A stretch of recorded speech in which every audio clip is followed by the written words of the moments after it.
the Colts said we've had enough of getting a new quarterback every single year, and they drafted the most moldable ball of clay quarterback there is in the entire world in Anthony Richardson, whose potential is arguably even higher than Patrick Mahomes' potential because Anthony Richardson basically has Cam Newton's body and arm with Lamar Jackson's speed.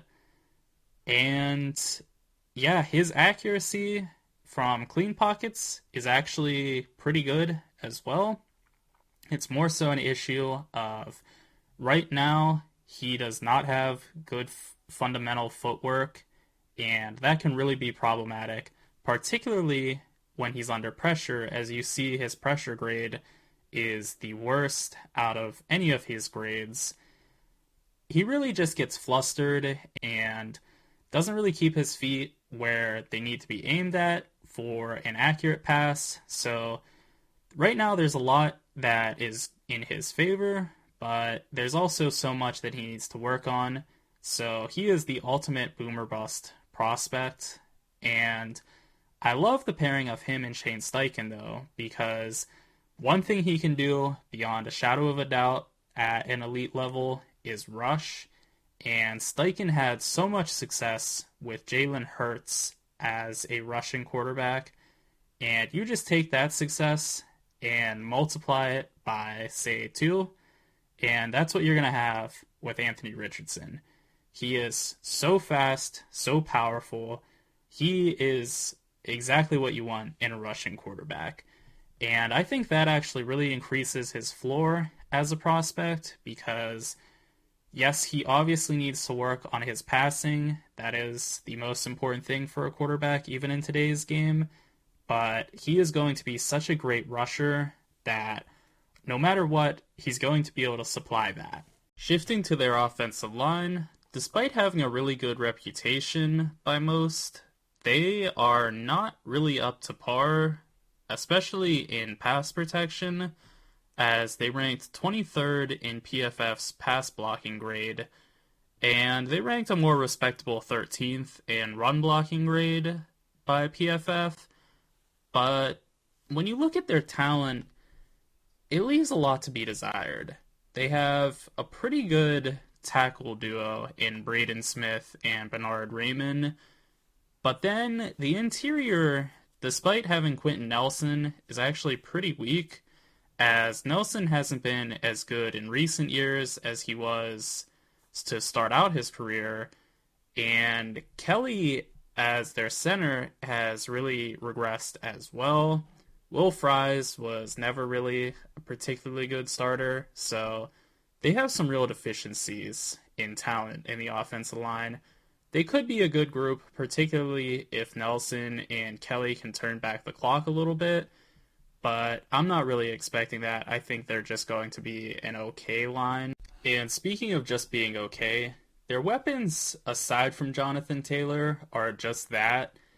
I would say they're actually a little worse, even, because Jonathan Taylor still has what it takes to be a top 5 running back in the league. He is fantastically athletic, much in the same way that Anthony Richardson is.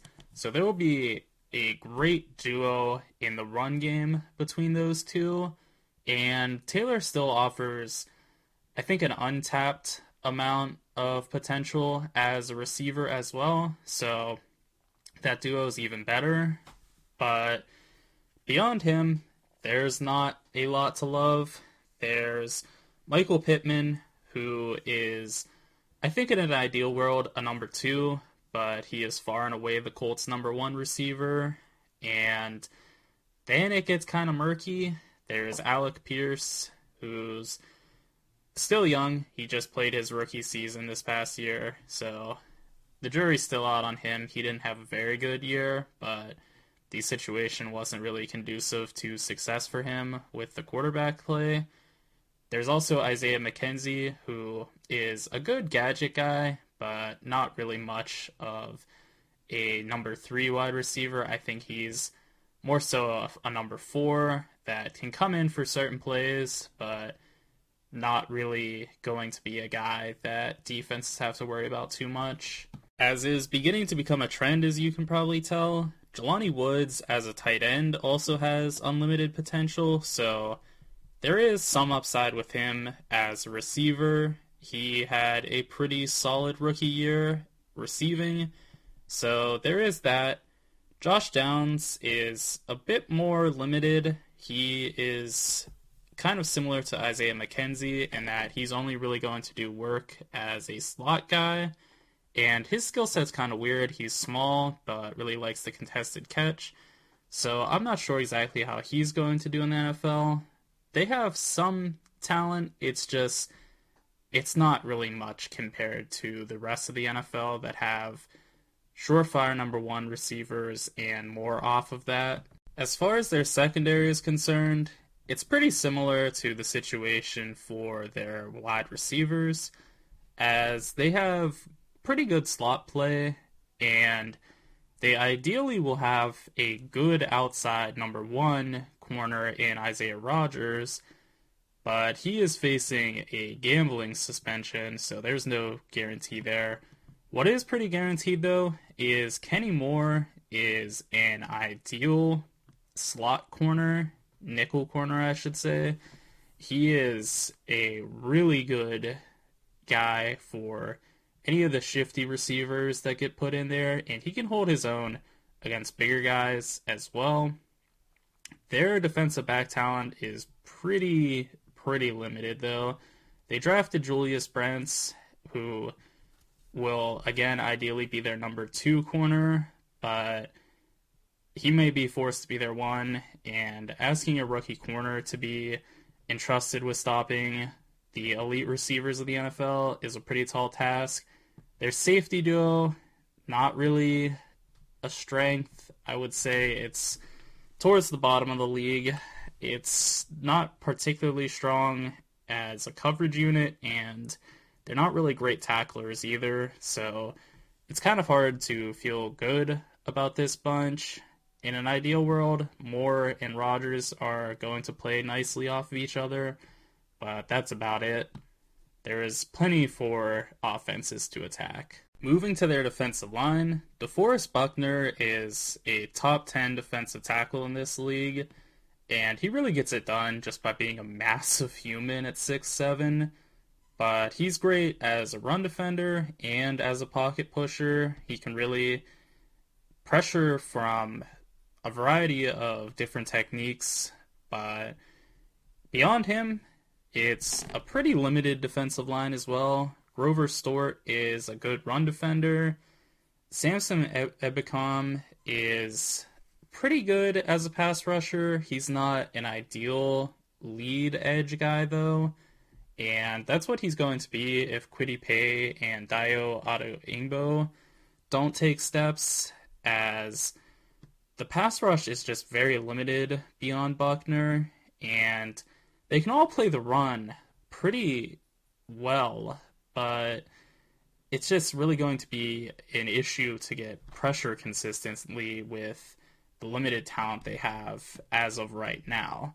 Again, it's very possible that Paye or Odeyingbo take steps as pass rushers, but as of now, it's hard to project this being a great unit.